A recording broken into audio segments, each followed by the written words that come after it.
رات کے وقت میں اپنے ماں کے دروازے پر پہنچتے ہیں، وہ ماں جو چھوڑ کر کے چلی گئی تھی۔ حضرت عبداللہ ماں کے دروازے پر پہنچتے ہیں، دستک دیتے ہیں، اندر سے آواز آتی ہے، کون؟ عبداللہ کہتے ہیں ماں میں تیرا بیٹا ہوں جسے آپ نے چھوڑ کر کے چلی آئی تھی۔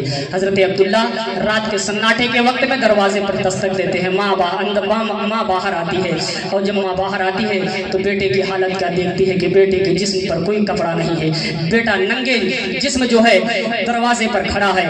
حضرت عبداللہ کی والدہ دیکھتی ہیں، پوچھتی ہیں کہ بیٹا تیرا حال کس نے یہ کیا؟ حضرت عبداللہ کہتے ہیں ماں آپ چھوڑ کر کے آئیں، چچا نے جائیداد سے بے دخل کیا، جسم سے کپڑے بھی اتار لیے، ایسا ہے میں نبی کی بارگاہ میں شہر مدینہ جانا چاہتا ہوں۔ حضرت عبداللہ والدہ سے کہتے ہیں چچی والدہ اگر آپ کے پاس کوئی چادر ہو تو دے دیجیے۔ آپ کی والدہ ایک چادر دیتی ہیں، اس چادر کے 2 ٹکڑے کرتی ہیں، ایک سے آپ تہبند بناتے ہیں، ایک کو اپنے کندھے پر رکھتے ہیں، رات کے سناٹے میں شہر مدینہ کی طرف نکل پڑتے ہیں۔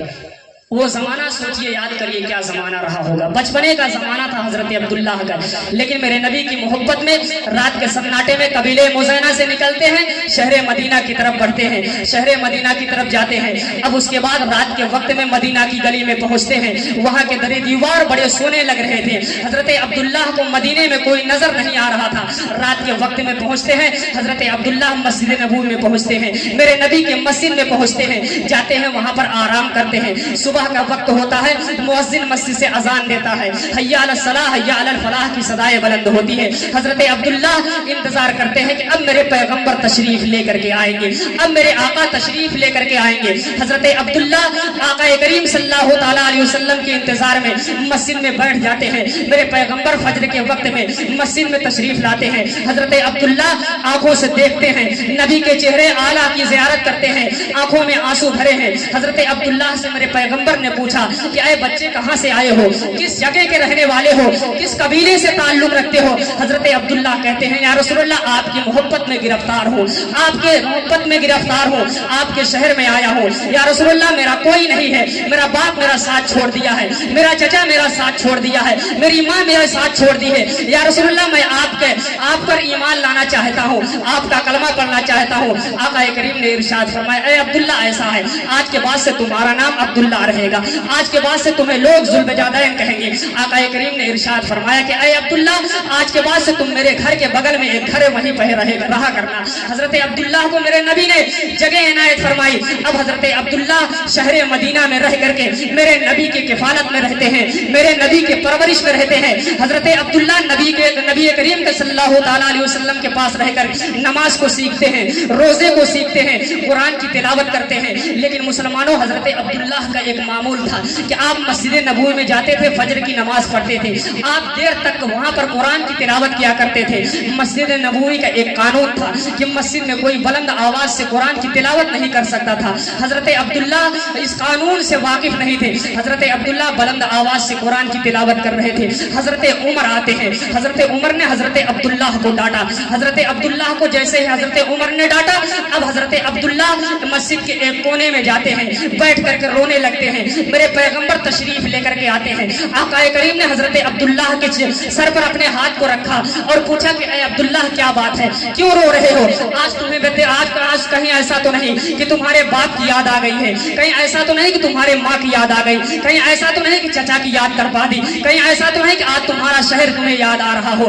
حضرت عبداللہ کہتے ہیں نہیں یا رسول اللہ، نہ ہی مجھے باپ کی یاد تڑپا رہی ہے، نہ ہی مجھے ماں کی یاد تڑپا رہی ہے، نہ ہی مجھے اپنے شہر اور وطن کی یاد تڑپا رہی ہے۔ یا رسول اللہ بات در اس لیے ہے کہ مجھے مسجد نبوی کا قانون معلوم نہیں تھا کہ آپ کی مسجد میں لوگ قرآن کی تلاوت بلند آواز سے نہیں کر سکتے ہیں۔ یا رسول اللہ اس قانون سے میں واقف نہیں تھا، لیکن یا رسول اللہ اتنے میں قرآن کی تلاوت کر رہا تھا، حضرت عمر آئے اور آنے کے بعد انہوں نے ہمیں ڈانٹ دیا، اور جب انہوں نے ڈانٹا یا رسول اللہ تو آج مجھے میرا باپ یاد آ گیا۔ یا رسول اللہ جب حضرت عمر نے مجھے ڈانٹا تو آج مجھے میری ماں یاد آ جاتی ہے۔ یا رسول اللہ جب حضرت عمر نے مجھے آج ڈانٹا تو آج مجھے اپنا شہر یاد آ جاتا ہے۔ جیسے ہی حضرت عبداللہ نے اتنا نبی سے ارشاد فرمایا، میرے نبی نے صحابہ کے درمیان اعلان کیا، صحابہ کو اعلان کرنے کے بعد میرے پیغمبر نے سب کو مسجد میں اکٹھا کیا، اکٹھا کرنے کے بعد میرے پیغمبر نے اعلان فرمایا کہ اے صحابہ کی جماعت سنو، تمہیں معلوم نہیں ہے یہ عبداللہ کون ہے؟ یہ عبداللہ میری محبت میں شہر مدینہ آیا ہے، یہ عبداللہ اپنے باپ کو چھوڑ کر کے آیا ہے، یہ عبداللہ اپنی ماں کو چھوڑ کر کے اپنے چچا کو چھوڑ کر کے آیا ہے، یہ عبداللہ اپنے جائیداد کو چھوڑ کر کے آیا ہے، یہ صرف اگر شہر مدینہ آیا ہے تو صرف میری محبت میں آیا ہے۔ اس لیے اے صحابہ کی جماعت سنو، مسجد نبوی کے قانون سب کے لیے جو ہوں گے تو ہوں گے، لیکن آج کے بعد سن لو، میرے عبداللہ کے لیے مسجد میں کوئی قانون نہیں ہے، میرے عبداللہ کا جیسا بھی دل کرے ویسے ہی وہ قرآن کی تلاوت کر سکتا ہے۔ نعرے تکبیر، نعرے تکبیر، نعرے رسالت، نعرے رسالت، علماء اہل سنت، علماء اہل سنت، نعرے حیدری، سبحان اللہ سبحان اللہ۔ یہ حضرت عبداللہ تھے، بچپنے کا زمانہ تھا، یتیم تھے، لاوارث تھے، کوئی سر پر شفقت کا ہاتھ رکھنے والا نہیں تھا۔ میرے پیغمبر نے آپ کے سر پر شفقت کا ہاتھ رکھا۔ حضرت عبداللہ کی پرورش میرے نبی نے کی، اور وہ زمانہ آیا بھی میرے نبی کی زندگی ہی میں، میرے نبی کے قدموں پر حضرت عبداللہ اپنی زندگی کو آخری تمام کرتے ہیں۔ میرے نبی کی زندگی میں حضرت عبداللہ کا وصال ہو جاتا ہے۔ جب حضرت عبداللہ کا وصال ہوتا ہے، صحابہ اکٹھا ہوتے ہیں، آپ کی قبر شریف کو کھودتے ہیں۔ قبر شریف کو کھودنے کے بعد میرے پیغمبر نے حضرت عبداللہ کی نماز جنازہ پڑھائی۔ میرے پیغمبر نے حضرت عبداللہ کے لیے کفن دفن کا انتظام کیا۔ میرے پیغمبر قبر شریف میں اتر کر کے حضرت عبداللہ کو اپنے ہاتھوں سے کچی کچی اینٹیں لگا رہے تھے، اور جب یہ منظر صحابہ نے دیکھا، میرے پیغمبر قبر میں ہاتھ اٹھا کر کے دعا کر رہے تھے کہ اے پروردگار عالم، یہ عبداللہ لاوارث تھا، یہ عبداللہ یتیم تھا، یہ تیرے محبوب کی بارگاہ میں رہا کرتا تھا۔ یا رسول اللہ، آقا کریم نے ارشاد فرمایا کہ اے پروردگار عالم، میں عبداللہ سے راضی ہوں، تو بھی راضی ہو جا۔ جب میرے پیغمبر نے قبر شریف میں یہ دعا کی، صحابہ تھے، بڑے بڑے صحابہ تھے، حضرت صدیق اکبر تھے، حضرت عبداللہ تھے، یہ بڑے بڑے صحابہ یہ تمنا کرنے لگے، کاش آج عبداللہ کی جگہ قبر میں میں لیٹا ہوتا تو میری قسمت کا ستارہ آج آسمان کی بلندیوں پر دکھائی دیتا۔ یہ میرے نبی نے یتیم کی پرورش کی۔ اس لیے وہ زمانہ ایسا زمانہ تھا کہ لوگ یتیموں کو دیکھنا گوارا نہیں کرتے تھے، بیواؤں کا کوئی پرسانی حال نہیں تھا، لڑکیوں کو لوگ موت کے گھاٹ اتار دیا کرتے تھے۔ یہ تو سب میرے نبی کا کرم ہے کہ آج کہ لوگ زندگیاں جی رہے ہیں، ورنہ میرے نبی اس دنیا میں تشریف نہ لاتے تو وہی جہالت کا دور ہوتا، بچیوں کو کوئی عزت نہ ہوتی، لوگ بچی کو پیدا ہونا بھی نہ سمجھتے تھے۔ یہ حالات ایک مرتبہ درود شریف پڑھ اللہم صلی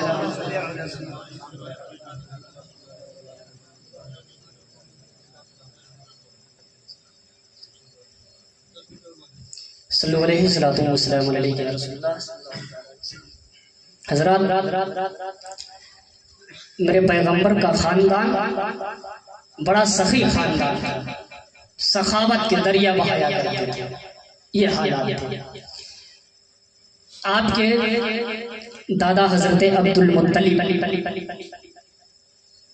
ان کا یہ معمول تھا کہ حج کے دنوں میں یہ حجاج کرام کی بڑی شاندار مہمان نوازی کیا کرتے تھے، اور آپ کے دسترخوان کا عالم یہ تھا کہ آپ کے دسترخوان پر پرندے بھی کھانا کھایا کرتے تھے۔ اور یہی حال آپ کے پردادا حضرت ہاشم کا تھا کہ وہ بھی قحط سالی کے موقع پر مکہ والوں کو خوب کھانا کھلایا کرتے تھے، اپنا زیادہ تر مال جو تجارت کا رہتا تھا کماتے تھے، زیادہ تر غریبوں میں خرچ کرتے تھے، یتیموں میں خرچ کرتے تھے۔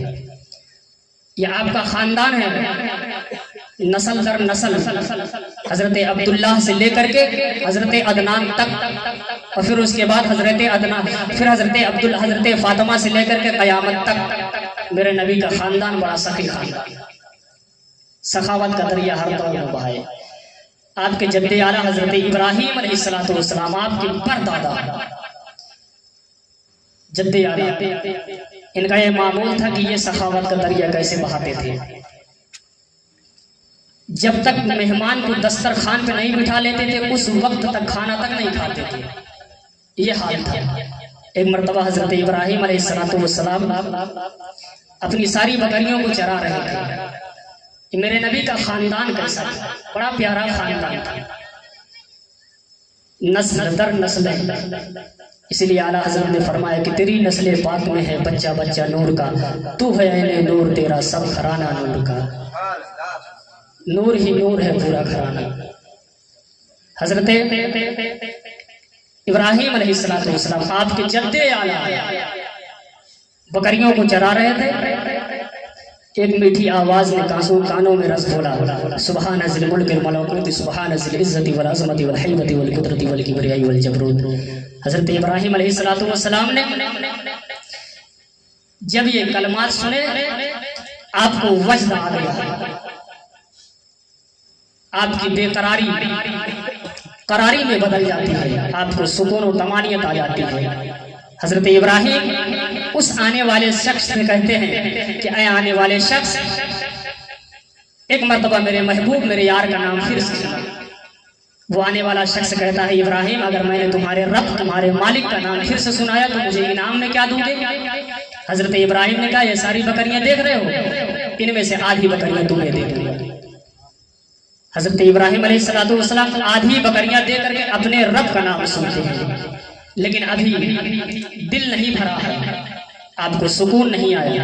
حضرت ابراہیم کہتے ہیں اے آنے والے شخص، ذرا ایک مرتبہ پھر سے میرے یار کا نام سنا، ذرا ایک مرتبہ پھر سے میرے رب میرے مالک میرے خالق کا نام سنا۔ وہ شخص کہتا ہے اے ابراہیم اب کیا دو گے؟ حضرت ابراہیم علیہ السلام نے ارشاد فرمایا کہ اے آنے والے شخص، یہ بکریاں دیکھ رہے ہو، یہ ساری بکریاں میں تمہیں دے دوں گا۔ جانتے ہو مسلمانوں، حضرت ابراہیم علیہ السلام ساری بکریوں کو راہ خدا میں دے کر کے اپنے محبوب اپنے رب کا یار سنتے ہیں، لیکن حالت کیا تھی کہ کروں تیرے نام پر جاں فدا، نہ بس ایک جاں دو جہاں فدا، دو جہاں سے بھی نہیں جی بھرا، کروں کیا کروڑوں جہاں نہیں۔ حضرت ابراہیم نے کہا کہ اے آنے والے شخص، ذرا ایک مرتبہ اور میرے رب کا نام سنا، ذرا ایک مرتبہ اور میرے خالق میرے مالک کا نام سنا۔ حضرت ابراہیم سے وہ آنے والا شخص کہتا ہے کہ اے ابراہیم اب تو تمہارے پاس کچھ دینے کے لیے بچا نہیں ہے، تم تو ساری بکریاں بھی دے چکے۔ حضرت ابراہیم کہتے ہیں کہ اے آنے والے شخص سن، تمہیں ان بکریوں کو چرانے کے لیے ایک آدمی کی ضرورت تو پڑے گی، تم مجھے میرے رب کا نام سنایا کرنا، میرے مالک کا نام سنایا کرنا، میں تمہاری بکریاں چرایا کرنا۔ حضرت ابراہیم علیہ السلام اس طریقے سے سخاوت کا ذریعہ بنا۔ یہ تو حضرت عبداللہ سے پہلے کے حالات، لیکن حضرت عبداللہ سے آقا کریم صلی اللہ تعالیٰ علیہ وسلم کے بعد کے حالات، کس طریقے سے میرے نبی علیہ السلام کا گھرانہ سخاوت کا ذریعہ۔ ایک بات بتا دوں آپ کو، آپ اس نسب اور حسب سے ہمیشہ جڑے رہیں، اس لیے کہ میرے نبی نے ارشاد فرمایا ہے کلو سبب و نسب منقطع یوم القیامت فإنها موصولۃ الا سببی و نسبی فإنها موصولۃ فی الدنیا والآخرہ۔ میرے نبی نے ارشاد فرمایا قیامت کے دن سب کے نسب حسب رشتے ٹوٹ جائیں گے، لیکن میرا نسب اور حسب اور رشتہ وہ رشتہ ہے جو قیامت کے دن بھی سلامت رہے گا۔ اس لیے کہ قیامت کا دن وہ دن ہے جس دن نہ باپ بیٹے کے کام آئے گا، نہ بیٹا باپ کے کام آئے گا، نہ ماں بیٹی کے کام آئے گی، نہ بیٹی ماں کے کام آئے گی، نہ چچا بھتیجے کے کام آئے گا، نہ بھتیجا چچا کے کام آئے گا، نہ دادا پوتے کے کام آئے گا، نہ پوتا دادا کے کام آئے گا۔ ہر شخص نفسی نفسی کے عالم میں ہوگا، لیکن میرے پیغمبر ایسے وقت کے لیے کیا ارشاد فرماتے ہیں کہ جہاں سب کا رشتہ ختم ہو جائے گا، سب جواب دے دیں گے، وہاں آقا کریم ارشاد فرماتے ہیں تمہیں میرا رشتہ ہمیشہ ساتھ ملے گا۔ تو اس لیے نبی سے رشتے بنائے رکھو، نبی کے گھر والوں سے پیار کرو، نبی کے در والوں سے پیار کرو، اس لیے کہ نبی کا گھر بھی پاک ہے، نبی کا در بھی پاک ہے۔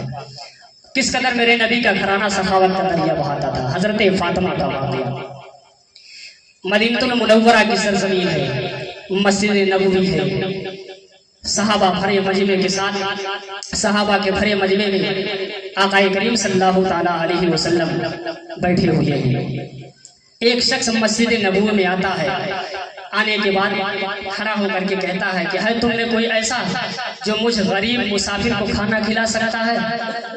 جیسے ہی اس نے اتنا کہا، میرے پیغمبر صحابہ کے درمیان اعلان کرتے ہیں کہ اے صحابہ کی جماعت، ہے تم نے کوئی ایسا جو اس مسافر کو کھانا کھلا سکتا ہے؟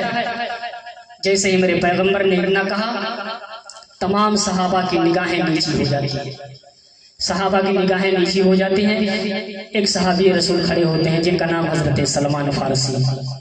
حضرت سلمان فارسی کھڑے ہوتے ہیں، کھڑے ہونے کے بعد کہتے ہیں یا رسول اللہ یہ صحابہ کیا کھانا کھلائیں گے، یہ تو خود کئی دن کے بھوکے اور پیاسے ہیں، ان کے گھر میں خود کئی دن سے فاقے پڑ رہے ہیں۔ حضرت سلمان فارسی کہتے ہیں یا رسول اللہ میں اس مسافر کو، اس غریب کو کھانا کھلا کر لاؤں گا۔ آقا کریم نے ارشاد فرمایا ٹھیک ہے لے جاؤ۔ حضرت سلمان فارسی اس مسافر کا ہاتھ پکڑتے ہیں، جانتے ہیں کس دروازے پر آئے؟ حضرت فاطمہ کا دروازہ۔ وہ دروازہ تھا جہاں پر حضرت سلمان فارسی کا یہ عقیدہ تھا کہ مدینے میں ہر گھر میں فاقہ پڑ سکتا ہے، لیکن فاطمہ کا گھر وہ گھر ہے جس گھر پہ کبھی فاقے نہیں پڑا کرتے ہیں۔ حضرت سلمان فارسی دروازے پر آتے ہیں، دستک دیتے ہیں، اندر سے آواز آتی ہے کون؟ حضرت سلمان فارسی کہتے ہیں فاطمہ بنت محمد ایسا ہے میں تمہارے بابا جان کا پیارا صحابی سلمان آیا ہوں، دروازے پہ ہوں، ایک مسافر بھی ساتھ میں ہے، اسے کھانے کی ضرورت ہے، اگر آپ کے گھر میں کچھ ہو تو اسے کھانے کے لیے دے دیجئے۔ حضرت سلمان فارسی جیسے ہی اتنا کہتے ہیں اندر سے آواز آتی ہے چچا سلمان ایسا ہے آپ جس امید کے ساتھ میرے گھر پہ آئے تھے آج میرے گھر میں بھی کھانے کے لیے کچھ نہیں ہے، اس لیے آپ مہمان کو واپس لے کر کے چلے جائیں۔ اب حضرت سلمان فارسی دروازے سے قدم کو اپنے پیچھے کرتے ہیں، کچھ ہی دور پیچھے آئے تھے، اندر سے پھر آواز آتی ہے ٹھہر جاؤ۔ حضرت سلمان فارسی ٹھہر جاتے ہیں، پھر دروازے پر آتے ہیں۔ اب اس کے بعد حضرت فاطمہ ایک چادر نکالتی ہے، حضرت سلمان فارسی کے ہاتھ میں دیتی ہے، کہتی ہے کہ اے سلمان جاؤ فلاں یہودی شمعون یہودی کے پاس چلے جاؤ، میری چادر کو اس سے بیچ دینا اور اس کے بدلے میں جو کچھ بھی وہ کھانے کے لیے دے دے اس سے لے لینا، اور لینے کے بعد اس مسافر کو کھانا کھلا دینا۔ سوچو مسلمانوں میرے پیغمبر کے گھرانے والے کس قدر کے لوگ تھے کہ اپنے پیٹ پہ پتھر باندھ لیا کرتے تھے، لیکن کسی غریب مزدور کو کبھی بھوکا نہیں رہنے دیتے تھے۔ آقا کریم کی بیٹی حضرت فاطمہ کہتی ہے کہ سلمان فارسی لے کر کے جاؤ میری چادر اور شمعون یہودی کو دو، اس سے کھانے کے بدلے میں کچھ لے لینا، اس مسافر کو کھلا دینا۔ حضرت سلمان فارسی وہ چادر لے کر کے شمعون یہودی کے پاس جاتے ہیں، چادر دیتے ہیں، کھانے کے لیے کچھ لیتے ہیں، اس مسافر کو دیتے ہیں، وہ مسافر کھانا کھاتا ہے، شکم سیر ہو جاتا ہے۔ پھر اس کے بعد شمعون یہودی کے پاس سے سلمان فارسی آنے لگتے ہیں، وہ شمعون یہودی آواز دیتا ہے کہ سلمان ذرا ٹھہر جاؤ، اتنی جلدی جانے میں نہ کرو۔ حضرت سلمان فارسی یہودی کے پاس ٹھہرتے ہیں، وہ یہودی کہتا ہے کہ اے سلمان فارسی یہ بتاؤ کہ یہ چادر لائے تو کہاں سے ہو؟ حضرت سلمان فارسی کہتے ہیں کہ یہ فاطمہ بنت محمد کی چادر ہے، حضرت فاطمہ زہرا کی چادر ہے، حضرت فاطمہ زہرا کی چادر۔ وہ شمعون یہودی جب کھول کر کے دیکھتا ہے تو اس میں 17 پیبند لگے ہوئے تھے۔ میری ماں بہنوں تم بھی ذرا یاد رکھو، آج تمہارے پاس 20 جوڑے کپڑے سے کم نہیں ہوا کرتے ہیں، پھر بھی تمہاری ناشکری ہوا کرتی ہے کہ ہمارے پاس کپڑے نہیں ہیں۔ سوچو حضرت فاطمہ کی زندگی کیا زندگی تھی۔ حضرت فاطمہ چاہتی تو حضرت فاطمہ کے ساتھ سونے اور چاندی کے پہاڑ چلتے، لیکن حضرت فاطمہ نے ہمیشہ اپنی زندگی غریبی میں گزاری۔ حضرت فاطمہ ہمیشہ اپنی زندگی کو غریبی میں گزارنا پسند کی۔ حضرت فاطمہ وہ پھٹی پرانی چادر شمعون یہودی دیکھتا ہے، 17 پیبند لگے ہوئے تھے۔ شمعون یہودی حضرت سلمان فارسی سے کہتا ہے کہ اے سلمان فارسی ذرا اپنے ہاتھ کو آگے بڑھاؤ، پہلے اپنے محمد کے دامن سے مجھے بھی وابستہ کر لو، پہلے مجھے بھی اسلام کا کلمہ پڑھا کر کے مسلمان بنا لو، اس لیے کہ میں بھی تمہارے اسلام کے دامن سے وابستہ ہونا چاہتا ہوں، میں بھی تمہارے پیغمبر کا کلمہ پڑھنا چاہتا ہوں۔ حضرت سلمان فارسی نے کہا کہ اے شمعون یہودی ذرا یہ تو بتا کہ آخر تو نے اسلام کے دامن سے وابستہ ہونے میں اتنی جلدی کیوں کر دی، آخر تو نے میرے پیغمبر کا کلمہ پڑھنے میں اتنی جلدی کیوں کر دی؟ وہ شمعون یہودی جواب دیتا ہے کہ اے سلمان فارسی سنو، میں نے اپنی کتاب میں یہ بات پڑھ رکھی تھی کہ محمد کے گھر والے وہ لوگ ہوں گے کہ اپنی پھٹی پرانی چادر کو بھی بیچ دیں گے، اپنے پیٹ پہ پتھر بھی باندھ لیں گے، لیکن کبھی کسی غریب کو وہ بھوکا رہنے نہیں دیں گے۔ حضرت سلمان فارسی سے وہ شمعون یہودی کہتا ہے اے سلمان فارسی آج میں نے دیکھ لیا ہے کہ فاطمہ بنت محمد اپنی پھٹی پرانی چادر بیچ کر کے ایک مزدور کا، ایک غریب مسافر کا پیٹ بھر رہی ہیں، تو اس لیے میرے پیغمبر کے خاندان سے ہمیشہ وابستہ رہے، اس لیے کہ آقا کریم کا خاندان وہ خاندان ہے کہ جس سے جڑے رہنے میں ہمیشہ سمجھیے کہ نجات ہے۔ اگر آپ اس خاندان سے جڑے رہیں تو انشاءاللہ آپ کی دنیا بھی سنور جائے گی، آپ کی آخرت بھی سنور جائے گی۔ آج میلاد النبی صلی اللہ تعالیٰ علیہ وسلم کے موقع پر ہم لوگ حاضر ہوئے ہیں، بڑا اعتراض اس میں ہوتا ہے، لیکن میں یہ سمجھتا ہوں ایسے لوگوں کا اعتراض دینا بھی ایسے لوگوں کے اعتراض کا جواب دینا بھی فالتو ہے۔ ارے بھائی، اپنے نبی کی پیدائش کی خوشی کون نہیں مناتا ہے؟ اللہ نے قرآن میں ارشاد فرمایا ہے، ربنا انزل علینا مائدۃ من السماء تکون لنا عیدا لأولنا ولآخرین۔ میلاد بڑی بات ہے، نبیوں کی ولادت بڑی بات ہے۔ اللہ نے فرمایا، حضرت عیسیٰ علیہ السلام نے خدا کی بارگاہ میں دعا کی، کیا کہ اے پروردگار عالم، ہمارے لیے ایک دسترخوان نازل فرما، دسترخوان کھانے کے سامان نازل فرما، جو ہمارے لیے بھی اور ہمارے اگلوں اور پچھلوں کے لیے، سب کے لیے خوشی کا دن۔ اب آپ بتائیے، آج بھی عیسائی اس دسترخوان کے اترنے کی وجہ سے اتوار کے دن خوشی مناتے ہیں۔ آج بھی عیسائی اتوار کے دن خوشی مناتے ہیں، کس لیے؟ صرف اسی دسترخوان اترنے کی وجہ سے کہ اللہ تبارک و تعالیٰ نے حضرت عیسیٰ علیہ السلام کو دسترخوان دیا۔ بتاؤ، عیسائی ایک دسترخوان کے اترنے پر خوشی منا رہا ہے، آج تک منا رہا ہے۔ حضرت عیسیٰ کا زمانہ کب کا چلا گیا، لیکن عقل کے پیدلوں کو اب تک نہ سمجھ میں آیا کہ میرے نبی کی پیدائش، جس کے لیے اللہ تبارک و تعالیٰ نے قرآن میں ارشاد فرمایا ہے، قل بفضل اللہ وبرحمتہ فلیفرحوا، کہ اللہ کے فضل اور اس کی رحمت پر خوشی مناؤ۔ اور اللہ نے قرآن میں صاف اعلان فرما دیا، وما ارسلناک الا رحمۃ للعالمین، میں نے اپنے محبوب کو سارے جہان کے لیے رحمت بنا کر کے بھیجا۔ جب اللہ نے رحمت بنا کر کے بھیجا تو خوشی مناؤ۔ میں تو یہ سمجھتا ہوں بھیا، ہمارے نبی ہیں، ہم خوشی مناتے ہیں، جن کے نبی نہ ہو۔ اور ایک بات اور جان لیجئے، جس رب کے ہم ماننے والے ہیں وہ رب بھی میلادی ہے، وہ رب بھی اللہ تبارک و تعالیٰ قرآن میں ارشاد فرماتا ہے، وَإِذْ أَخَذَ اللَّهُ مِيثَاقَ النَّبِيِّينَ لَمَا آتَيْتُكُم مِّنَ الْكِتَابِ وَالْحِكْمَةِ ثُمَّ جَاءَكُمْ رَسُولٌ مُصَدِّقٌ لِّمَا مَعَكُمْ لَتُؤْمِنُنَّ بِهِ وَلَتَنصُرُنَّهُ قَالَ أَأَقْرَرْتُمْ وَأَخَذْتُمْ عَلَىٰ ذَٰلِكُمْ إِصْرِي قَالُوا أَقْرَرْنَا قَالَ فَاشْهَدُوا وَأَنَا مَعَكُم مِّنَ الشَّاهِدِينَ فَمَن تَوَلَّىٰ بَعْدَ ذَٰلِكَ فَأُولَٰئِكَ هُمُ الْفَاسِقُونَ۔ جا کے اس کی تفسیر معنی آیتیں پڑھ لینا سب۔ اللہ تبارک و تعالیٰ نے بھی میلاد بنایا۔ میلاد ہے کیا؟ نبی کا ذکر، یہی میلاد ہے، نبی کا تذکرہ کرنا یہی میلاد ہے۔ اور اللہ نے قرآن میں تذکرہ فرما دیا ہے۔ اللہ نے کیا فرمایا کہ اے نبیوں کی جماعت، جب میں تمہیں کتاب و حکمت سے نواز دوں، جب میں تمہیں کتاب و حکمت دوں، نبیوں سے اللہ نے وعدہ لیا، جب میں تمہیں کتاب و حکمت سے نواز دوں، پھر تمہارے پاس وہ آخری پیغمبر تشریف لے کر کے آئے تو اس پر ضرور ایمان لانا، ضرور اس کی مدد کرنا۔ اللہ تبارک و تعالیٰ نے بھی ارشاد فرمایا کہ اے نبیوں کی جماعت، ذرا یہ تو بتاؤ، کیا تم نے اقرار کیا، میرا بھاری ذمہ اٹھایا؟ سب نبیوں نے کہا کہ اے پروردگار عالم، ہم نے اقرار کیا۔ اللہ نے فرمایا کہ وَأَنَا مَعَكُم مِّنَ الشَّاهِدِينَ، ایک دوسرے پر تم لوگ گواہ ہو جاؤ، میں بھی گواہ ہوں۔ آگے اللہ نے کتنا سخت جملہ ارشاد فرمایا، فَمَن تَوَلَّىٰ بَعْدَ ذَٰلِكَ فَأُولَٰئِكَ هُمُ الْفَاسِقُونَ۔ اے نبیوں کی جماعت سن لو، اے آدم سن لو، اے ابراہیم سن لو، اے اسماعیل سن لو، اے یحییٰ سن لو، اے زکریا سن لو، اے موسیٰ اور عیسیٰ سن لو۔ نبوت تو نبوت، رسالت تو رسالت، تو بات کی بات ہے۔ فَمَن تَوَلَّىٰ بَعْدَ ذَٰلِكَ فَأُولَٰئِكَ هُمُ الْفَاسِقُونَ۔ اب جو اس عہد و پیمان سے پھر جائے، اس عہد و پیمان سے روگردانی کر لے، اللہ فرماتا ہے نبوت تو نبوت، رسالت تو رسالت، فمن تولی بعد ذلک فاولئک هم الفاسقون، میں اسے فاسقوں کے درجے میں کھڑا کر دوں گا۔ اللہ نے اتنا سخت جو میرے نبی کے پیدائش کے تعلق سے لوگوں سے، انبیاء سے وعدہ لے رہا ہے، تو یہ بھی تو اللہ تبارک و تعالیٰ نے تذکرہ فرمایا، اور یہی ہم بھی آج کرتے ہیں، تو کچھ لوگوں کو مرچی لگ جاتی ہے۔ آپ اس بات کو ذہن سے نکال دیں، میلاد جائز ہے، جن کے نبی نہ ہوں وہ الگ سے اپنا کوئی میلاد منا لیں۔ کنہیا کا جنم